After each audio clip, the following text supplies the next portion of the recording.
अस्सलामुअलैकुम जी, कैसे हैं तमाम अहबाब। मेरी कोशिश तो यही थी कि शाहिद जट को मज़ीद डिस्कस ना किया जाए और तंबीह भी यही थी, लेकिन ना चाहते हुए भी कुछ थोड़ी गुफ्तगू करनी पड़ रही है।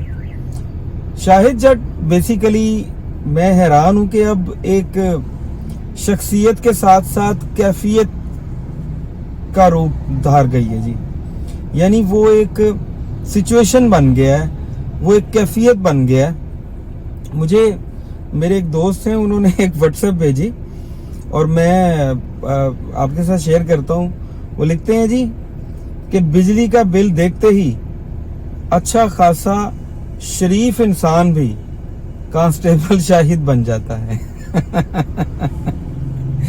यानी आप देखें कि किस खूबसूरती से उन्होंने बिजली के बिल का जो गुस्सा है और शाहिद कांस्टेबल जो एक कैफियत है वो किसी पे भी तारी हो सकती है, यानी कि उसका उन्होंने इजहार किया है। और मुख्तलिफ एक वीडियो मैंने देखी, वो शायद किसी ने शूट की उसकी दौरान जेल या पता नहीं वो पागल खाने में है, तो उस बंदे ने कहा नहीं जी ये नहीं ठीक हो सकता।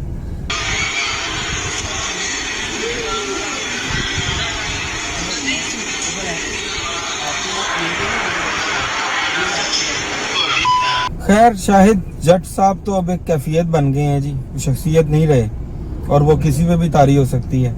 उसके बाद वो आईजी साहब जो हैं वो खुद एक मुतनाज़ा उन्होंने जफ्फी डाली और मुतनाज़ा कुछ बयानात दिए और उसके लिए वो एक मैसेज में आया था कि जी पाकिस्तान दुनिया का पहला अजूबा कंट्री है कि जिसमें पुलिस फोर्स में पागल ड्यूटी सर अंजाम दे रहे हैं और आईजी पुलिस जो है वो मीडिया पर खुद इसकी तस्दीक कर रहा है, खुद इसको वेरीफाई कर रहा है कि ये बंदा एक पागल।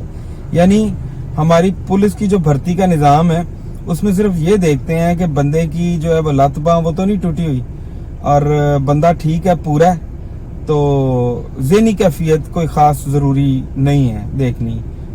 पुलिस की जो अहलियत है जहाँ तक मैं समझाऊँ। खैर मैंने पहले भी आपको बताया कि हमें तो कुछ थोड़ी सी सस्ती सी इंटरटेनमेंट चाहिए और लोगों को सस्ती शोहरत चाहिए, तो वो मिल रही है। देखते हैं आगे क्या होता है जी।